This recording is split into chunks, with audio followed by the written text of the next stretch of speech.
এই ভিডিওতে মূলত আমরা যে জিনিসটা জানার চেষ্টা করব সেটা হলো আমরা হ্যাকিং বিষয়ে জানার চেষ্টা করব এবং হ্যাকিং কিভাবে কাজ করে এবং কি হ্যাকিং যদি একজন মানুষ শিখতে চায় তাহলে একজন মানুষের আসলে কি এডুকেশন প্রয়োজন হতে পারে এবং কি কোথায় থেকে শুরু করবে কোথায় শেষ করবে এই ধরনের যত বিষয় আছে সব ধরনের বিষয় আমার ধারণা অনুযায়ী আমি কথা বলবো আপনাদের সাথে। তাহলে চলুন ভিডিওটি শুরু করা যাক।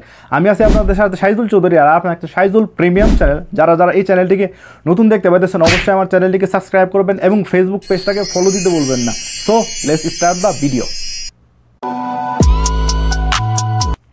অনেকে আমাকে প্রশ্ন করে যে ভাই আমি ওয়াইফাই হ্যাক করতে চাই এবং কি আমি ফেসবুক হ্যাক করতে চাই, আমাকে অ্যাপ দেন বা অ্যাপের যে লিঙ্ক আছে লিঙ্ক দেন। আসলে আমি সত্যি কথা বলতে গেলে যে জিনিসটা আমার জানা মতনে সেটা হলো ওয়াইফাই, ফেসবুক বা ইত্যাদি যত জিনিস আছে সবগুলো হ্যাকিং যে জিনিসটা সেটা হলো এই ক্ষেত্রে কিন্তু আসলে কাজ করে না। যেমন একটা অ্যাপ একজন তৈরি করছে, এটা আপনাকে সে খুব সহজে দিয়ে দিবে, সেটা আপনি হ্যাক করে ফেলবেন, এটা আসলে কোনোভাবে পসিবল না। যারা অ্যাপ তৈরি করে, যারা অ্যাপ সিস্টেম তৈরি করা, তারাও কিন্তু দিনের দিন কষ্ট করে এগুলো শিখছে। ইউটিউবে দেখবেন যে 2 মিনিটে আপনি ফেসবুক আইডি হ্যাক করে ফেললেন বা 3 মিনিটে আপনি হোয়াটসঅ্যাপ হ্যাক করে ফেললেন, 3 মিনিটে আপনি সারা দুনিয়া হ্যাক করে ফেললেন, কিন্তু এরকমটা আসলে কোনোভাবেই পসিবল না। সেটা হলো একজন প্রফেশনাল হ্যাকার তারই হ্যাক করতে আসলে 12টা বেজে যায়। আমরা জানি না, কারণ একজন হ্যাকার তৈরি হইতে গেলে কমসে কম 4 বছর বা 5 বছর টাইম অলরেডি লাগে। তো এই বেসিকভাবে জিনিসগুলো আপনারা কেন আসলে জিনিসটা বুঝেন না। সেটা হলো ইউটিউবে দেখবেন আপনার যে হ্যাকিং ভিডিও এটা ভাইরাল হয়ে গেছে সবচেয়ে উপরে, কিন্তু আসলে কমেন্ট বন্ধ। এটা আসলে কেউ মন্তব্য করার কোনো জায়গা আসলে নাই। ওই ইউটিউব প্ল্যাটফর্মের ভিতরে ভিডিও একটা আপলোড করবো যে ইউটিউব কীভাবে হ্যাক করা যায়। আচ্ছা, এটা কি বোকামি ছাড়া আর কিছু যে একটা ইউটিউব হ্যাক করা যায়, এটা এবার ইউটিউবের ভিডিও ইউটিউব চ্যানেলের মধ্যে আপলোড করছে।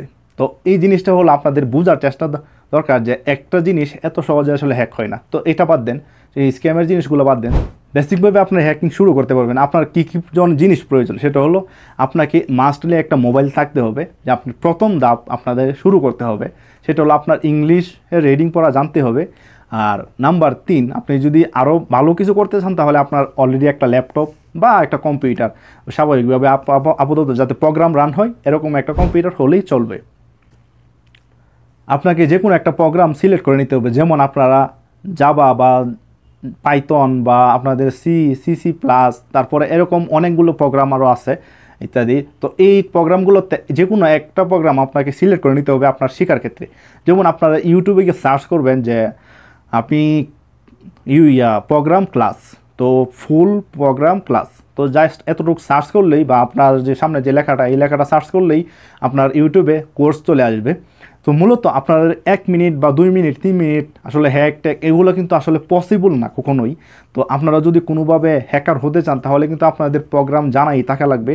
তো আপনারা আস্তে আস্তে প্রোগ্রাম শিখতে তারপরে আপনারা আরও উপরের দিকে একটা একটা করে এগিয়ে যাবেন। প্রোগ্রাম শেখার কারণ হলো যে আপনারা যে কোনো অ্যাপ ডেভেলপ করতে পারবেন, মোবাইলের হোক বা ল্যাপটপের হোক, যে কোনো একটা ওয়েবসাইটের হোক, যে কোনো একটা কিছুর আপনারা প্রোগ্রাম খুব সহজেই রান করতে পারবেন। রান করতে পারলে আস্তে আস্তে বেসিকভাবে আপনারা শিখতে গেলে আপনাদের কমসে কম আপনারা একটু টাইম দিয়ে প্রোগ্রামগুলো মনোযোগ দিয়ে শিখবেন। তাহলে আপনারা অলরেডি আপনাদের 2-1 বছরের মাধ্যমে আপনারা মোটামুটি ক্লিয়ার হয়ে যাবে। আপনার এই টোটালে যদিও আপনারা ক্লিয়ারলি শিখতে হলে 4 বছর লাগে। আপনারা হ্যাকিং যে কোনো কিছুই আপনাদের 4 বছর কিন্তু আপনারা লাগবেই, কারণ আপনি এটা অনেক বড় একটা দুনিয়ার প্ল্যাটফর্ম। আপনারা একটা জিনিস খেয়াল করেন যে যতগুলো সফটওয়্যার আছে সব কিছু কিন্তু ডেভেলপাররা আসলে তৈরি করছে। সেই জিনিসটা আপনারা যদি করতে চান তাহলে এটা টাইম লাগবে, এটা স্বাভাবিক। আর যেই জিনিসটা আমি বললাম সেটা হলো আপনি একটা মোবাইল থেকেও শুরু করতে পারেন, কিন্তু আপনার একটা ল্যাপটপ হলে ভালো হয়, ল্যাপটপ বা কম্পিউটার হলে সেটা আপনাদের জন্য। আর আপনি নিজেই বুঝবেন যে কখন যে আপনার ভালো একটা কম্পিউটার দরকার হবে যখন আপনি এরা প্রোগ্রাম শিখতে থাকবেন। আমি এই ভিডিওটার নিচে আমি কিছু লিঙ্ক দিয়ে রাখবো, সেটা হলো আপনার জাভা প্রোগ্রাম বা আপনারা পাইথন প্রোগ্রামগুলো শেখার জন্য কিছু ক্লাস আমি লিঙ্ক দিয়ে রাখবো, সেগুলো আপনারা চাইলেই দেখতে পারবেন। আর মাস্টলি একটা জিনিস আমি আপনাদেরকে বলে দিই, সেটা হলো যে ওয়াইফাই সফটওয়্যার দিয়ে আসলে ওয়াইফাই হ্যাক করা, তারপরে প্লে স্টোর থেকে হাজার সফটওয়্যার আছে যেগুলো বা অ্যাপ আছে, এগুলো আসলে মানুষ নামায়া কাজ করার চেষ্টা করে, কিন্তু আসলে এগুলো স্ক্যাম, ডাইরেক্টলি স্ক্যাম। কেন আমি বলতেছি সেটা হলো একটা অ্যাপ আপনি যদি ডাউনলোড করেন, দেখেন আপনার মতো আরও কতজনে ডাউনলোড করতেছে, এগুলো মানে কিছু সফটওয়্যার ইঞ্জিনিয়াররা তৈরি করে যাতে মানুষ আসলে ধোঁকা খায় এগুলো কিন্তু অ্যাডও আসলে অনেক সময় দেখায়, কিন্তু এগুলো কোনো কাজে আসে না। আপনার মোবাইল আরও হ্যাক করা, তারা এটা হ্যাক করার একটা তারা আসলে চিন্তাধারা করে যে একটা বোকামি করে একটা আপনার ডাটাগুলো আরও ট্রান্সফার করে তাদের মোবাইলে তাদের ইনফরমেশনে নিয়ে যাবে। তখন আপনারা যখন প্রোগ্রাম শিখবেন অবশ্যই আপনারা এই জিনিসটা বুঝবেন যে আসলে এই জিনিসটা কীভাবে কাজ করে। তো এটাই ছিল বেসিক থেকে হাই লেভেল পর্যন্ত আপনারা কীভাবে শিখবেন। আর আমি কিছু লিঙ্ক দিয়ে রাখবো, আপনারা চাইলে ভিডিওগুলো চেক করতে পারবেন। তাহলে এই পর্যন্ত ছিল ভিডিওটি, আবার দেখো নতুন কোনো ভিডিওতে। সেই পর্যন্ত সবাই ভালো থাকবেন আর সুস্থ থাকবেন। আল্লাহ হাফেজ।